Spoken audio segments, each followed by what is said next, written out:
नमस्कार। कहानियों के इस सफ़र में आप सबका बहुत स्वागत है। आज की कहानी है एक शिकायत सबकी। कहानीकार हैं विद्यासागर नौटियाल। कहानी शुरू करने से पहले मेरा आप सबसे विनम्र निवेदन है, यदि मेरे द्वारा सुनाई गई कहानियाँ आप सबको पसंद आती हों तो कृपया चैनल को ज़रूर सब्सक्राइब करें और अपने मित्रों में भी साझा करें। तो चलिए शुरू करते हैं कहानी। सौला रूपसा से। मैं पूछती हूँ, इस घर में मैं भी कोई हूँ या नहीं? वे अपनी माँ का पक्ष कितनी जल्दी लेते हैं, जैसे सब कसूर मेरा ही रहता हो। मैं यह नहीं कहती कि वे अपनी माँ को घर से बाहर निकाल दें, पर ऐसा भी तो नहीं होना चाहिए कि उन्हें कुछ कहा ही ना जाए। अपनी सास के बारे में जब भी मैं कुछ कहती हूँ तो जवाब में ये कहते हैं, जमाना बदल गया है। जितना मेरी माँ ने इस घर की बहू बनने के बाद सहन किया था, उतना तुम्हें नहीं सहना पड़ता है। उस जमाने में इनकी माँ ने क्या कोई अकेले ही सब कुछ सहन किया होगा? सभी बहुओं को तो वैसे ही जिंदगी बितानी होती थी। उस वक्त की तो रीति वैसी थी, और इनकी माँ ने अपनी जवानी के दिनों में दुख झेला। इसका मतलब तो नहीं होता ना कि मैं भी इस उम्र में सुख न लूटूं। उन्हें क्या याद नहीं है कि तब वह कैसे दिन काटती थीं? जिसने अपनी सास के व्यवहार से कष्ट उठाए हों, उसे तो अपने दिन इतनी जल्दी नहीं बिसारने चाहिए। उसको तो बहुओं से हमदर्दी होनी चाहिए। और मैं कौन सा सुख लूटती हूँ जिसे देखकर उन्हें डाह होती है? उन्हें मेरा इनसे बात करना भी खलने लगता है। एक जमाना था जब लोग सास ससुर के सामने अपनी घरवाली से बात नहीं करते थे, पर जरा आज की बहुओं को तो देखो। आज शादी हुई और दूसरे ही दिन लाज हया छोड़ देती हैं। और मैं तो कोई नई नवेली दुल्हन अब नहीं रही जो हर वक्त घूंघट काढ़े रहूं। 3 साल से इस घर में उम्र काट रही हूं। मेरी सास तो चाहती है कि मैं अपने इनसे कभी बात ही ना करूं, किसी दूसरे के सामने जबान ही ना खोलूं। ऐसा भी कहीं होता है भला? सुबह उनकी नींद तब खुलती है जब मैं घर का आधा काम कर चुकती हूँ। दिन भर एक पल को चैन नहीं मिलता। कभी घास के गट्ठर के नीचे उसासे भरती हूँ और कभी खेतों की मिट्टी में डूबी रहती हूँ। पानी बरसे चाहे ओले पड़े, मेरे लिए खाली बैठना हराम होता है। जेठ की दोपहरिया में भी आराम करना किसे कहते हैं, यह मैंने कभी नहीं जाना। रात में जब सोने जाती हूँ तो पूरब के तारे पश्चिम चले गए होते हैं, लेकिन मेरी सास का मन इतने पर भी नहीं भरता। उनकी शिकायत बनी रहती है कि आज की बहुओं से काम नहीं होता। उफ, बहुओं की जिंदगी भी क्या जिंदगी होती है। मैं बिना नहाए रह जाऊं तो ये मुझे देखकर नाक भी सिकोड़ने लगते हैं और खफा भी हो जाते हैं। चेहरा ऐसा बना लेते हैं जैसे दूसरी शादी कर लेंगे और मुझे त्याग देंगे। नहाने चली जाती हूँ तो सास सर धुनने लगती है। दिन भर नहाना धोना ही लगा रहता है। मैं अजब दुविधा में रहती हूँ, किसकी मानूं किसकी ना मानूं। सास को जो चीज़ें पसंद हैं ये उनसे नफरत करते हैं, और इन्हें जो चीज़ें अच्छी लगती हैं उनसे मेरी सास की नाराज़गी बढ़ती है। किसी एक की गुलाम होती तो निभ जाती, मैं उसी के कहने पर चलती, पर मैं तो घर भर की दासी बन गई हूँ। मुझे हुक्म देने वालों की इस घर में भरमार है, और सबके हुक्म न्यारे ही होते हैं। बाकी सब बात तो खैर मैं भूल सकती हूँ। एक मेरी सास मुझसे डाह क्यों करती है? वह मेरी सास है, कोई सौत तो नहीं। मैं इनकी ओर कभी एक नज़र देखकर मुस्कुरा देती हूँ तो वह जलती क्यों है? औरत आखिर औरत है, वह माँ हो चाहे और कुछ।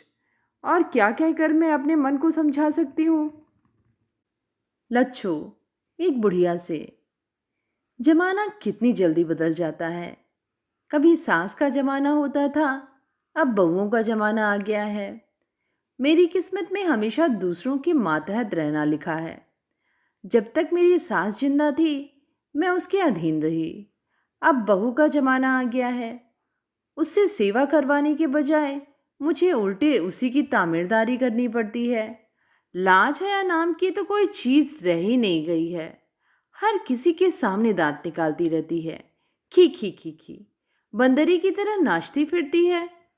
कुछ दूसरों का भी तो लिहाज करना चाहिए। मेरा ब्याह हुआ था तो 5 साल तक किसी के सामने इन्हें मुंह नहीं दिखाती थी। 2 लड़कों की माँ बन गई, फिर भी सास ससुर के सामने जबान नहीं खोली।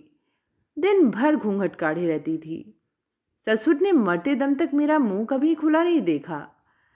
रात होने से पहले इनके कमरे में जाना कैसा होता है यह मैंने कभी जाना ही नहीं।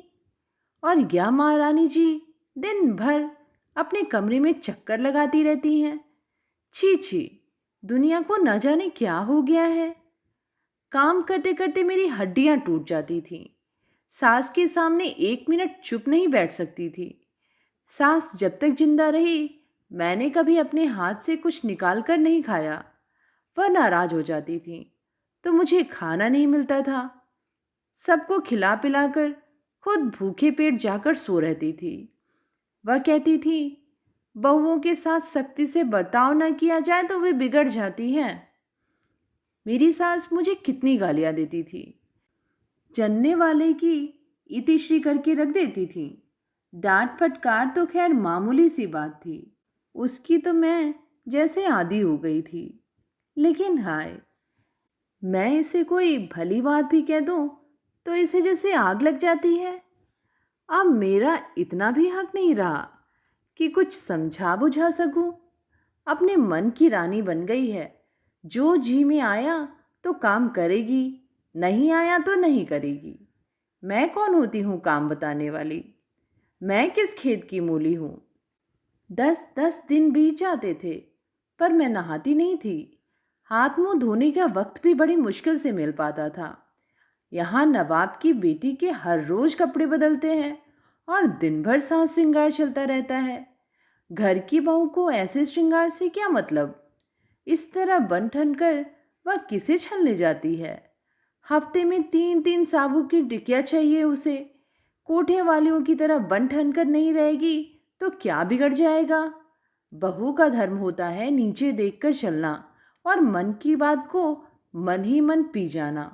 पर अब जमाना बदल गया है। धर्म कर्म की अब परवाह किसे है? वह तो खैर पराए घर से आई है। पराई संतान को मैं क्या कह सकती हूँ जब अपनी कोख से पैदा हुए लड़के के ये हाल है कि रात दिन बीवी की गुलामी में लगा रहता है। अपनी माँ के कहने पर ये मुझे कितना पीटते थे। मेरे शरीर पर अभी तक निशान है इनकी मार के। राम राम, उसके सामने तो आज मैं बहू को एक छोटी सी भी बात कह दूं तो वह ऐसा रूप धारण कर लेता है कि मेरी जबान नोच कर रख देगा। उसका कोई दोष नहीं है, दोष मेरी कोख का है। मेरी किस्मत में यही बदा था। पता नहीं किस पूर्व जन्म के पापों का फल भोग रही हूँ जो इतना सब कुछ देखना पड़ रहा है। मौत भी मांगे से नहीं मिलती। मैंने तो अब तक खुदकुशी कर ली होती। बस अपनी बेटी लाजो का मुंह जिंदा रखे है। उसकी सास बड़ी दुष्ट है। लाजो की खबर नहीं मिलती तो मुझे अनमना सा लगने लगता है और चिंता बढ़ जाती है। अपनी डायन सास के साथ ना जाने कैसे दिन काटती है मेरी लाजो। रूपसा अपनी सहेली से। 16 मजे में है। मेरी सास को कोई उसी की जैसी बहू मिली होती तो उसे पता चलता। दिन भर मुझे गालियां दे देकर खुद आराम से बैठी रहती है। 16 भी तो है ही। उस दिन उसकी सास ने बस इतना कह दिया कि नहाना धोना वक्त पर ही होना चाहिए तो 16 ने सारा घर सर पे उठा लिया था। उसके घर वाले ने खाना पीना त्याग दिया और तब बुढ़िया को माफी मांगनी पड़ी थी। दुनिया में चुप रहने वालों पर सभी अपनी हुकूमत जमाना चाहते हैं। मैं भी अपनी सास को एक दो खरी खोटी सुना दूं तो वह 2 दिन में सीधी हो जाए। मैं सोचती हूँ छोड़ो, बुढ़िया को अब कितने दिन जिंदा रहना है, क्यों मुंह लगा जाए। लेकिन बुढ़िया को कभी ऐसा ख्याल ही नहीं आता। हाथ पांव तो चलते नहीं, हाँ जवान कैंची की तरह चलती रहती है। ऐसे रिश्ते न जाने क्यों हो जाते हैं कि भली सास को बहू भली नहीं मिलती और भोली भाली बहू की सास का स्वभाव एकदम उल्टा होता है। हमारे यहाँ रिश्ता करने की रीत ही गलत है, नहीं तो क्या भलों को भले नहीं मिल सकते। दम्मो अपने उनसे। हमें लीला की सास के स्वभाव का पहले से पता होता तो उस घर में अपनी लड़की न देते। दुनिया में लड़कों की कमी नहीं थी।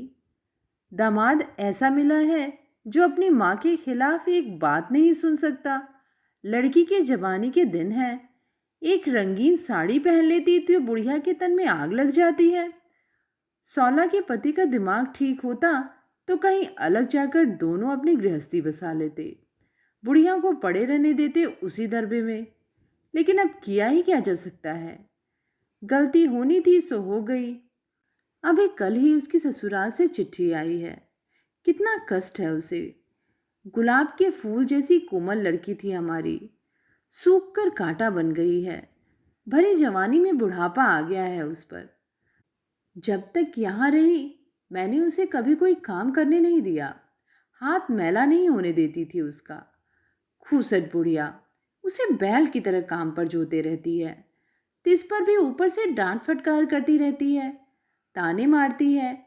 उसकी सास चाहती है कि सौला भी वैसे दिन गुजारे जैसे उसके दिन थे, गंदगी से भरे हुए दिन, गिलाजत की जिंदगी। लड़की अपने मन में सोचती होगी माँ बाप ने गला काट दिया, बदन सिकुड़कर सूखा नींबू हो गया है, चेहरे पर झुर्रियाँ उभर आई हैं, अभी एक भी संतान नहीं हुई और अभी से ये हाल है। अजो तुम एक बार सौला के ससुराल हो आओ, उसे इतना तो ढांढस होगा कि माँ बाप भूले नहीं हैं। मौका लगे तो उस बुढ़िया को भी कुछ कहते आना, कहना दूसरे की कोख से भी वैसी ही बेटी पैदा होती है जैसी अपनी कोख से। पराई बेटी के सुख दुख का किसे ख्याल रहता है। दया अपने मन से। पराई बेटी के सुख दुख का किसे ख्याल रहता है, जिसे रहती है अपने की चिंता रहती है। सौला की मेरी सास को कितनी चिंता है। अगर सौला की जगह मैं इनकी कोख से जन्मी होती तो क्या होता। मेरी ननद की जब ससुराल से चिट्ठी आती है तो उसे कई कई बार लोगों से पढ़वाती हैं और उसकी याद करते ही इनकी आंखें पानी से भर जाती हैं। कितना प्रेम उमड़ता है इनकी आंखों में मेरी ननद सौला के लिए। पर वह प्यार मेरी बारी न जाने कहाँ गायब हो जाता है। मुझे तो ऐसे जलती हुई आंखों से देखती हैं जैसे भस्म ही कर डालेंगी। कभी एक दिन मुझे भी तो दुलार में कुछ कहा होता। इनकी बेटी गुलाब के फूल की तरह कोमल थी तो मैं भी तो कोई कटहल का छिलका नहीं थी। मैं यह नहीं कहती कि सौला को अपने ससुराल में दुख नहीं झेलने पड़ते। बहू आखिर बहू है, उस बेचारी को बहुत कुछ सहना पड़ता है। लेकिन सास भी सास ही होती है, नहीं तो अपनी बेटी का दुख देखकर उसकी माँ को मुझ पर भी तरस आया होता। सौला कई बार यहाँ आई और उसने यहाँ का जीवन देखा, पर जब वह यहाँ होती है तब अपनी ससुराल के दिन उसे याद नहीं रहते। नहीं तो क्या वह अपनी माँ को समझा नहीं सकती थी कि मेरे साथ ऐसा बुरा बर्ताव न किया करें, मैं भी तो एक बहू हूँ। सौला ने अपनी माँ के साथ ससुराल से जो चिट्ठी भेजी है उसे अगर मैं अपनी माँ को भेज दूँ तो उसमें लिखी बातें क्या मेरे मन की बातें नहीं होंगी। जैसी सौला की सास वैसी मेरी सास। लेकिन उस चिट्ठी को मैं अपने हस्ताक्षर करके अपनी माँ के नाम नहीं भेजूंगी, वरना मेरी भाभी उसे अपनी माँ के पास भेज देगी, मेरी जगह अपना नाम लिखकर। उसे भी तो मेरी माँ से शिकायत रहती है। हालांकि मैं दावे के साथ कह सकती हूँ कि भाभी से मेरी माँ का जैसा व्यवहार दुनिया में कोई सास नहीं कर सकती। मेरी माँ का हृदय कितना कोमल है इसे मैं ही जान सकती हूँ। ऐसी तो माँ भी नहीं मिल सकती। पर मेरी भाभी को मेरी ऐसी अच्छी माँ से भी शिकायत है, धन्य है। तो ये थी कहानी, एक शिकायत सबकी। कहानी आप सबको कैसी लगी नीचे कमेंट में लिख के ज़रूर भेजिएगा। फिर मिलेंगे एक नई कहानी के साथ। धन्यवाद।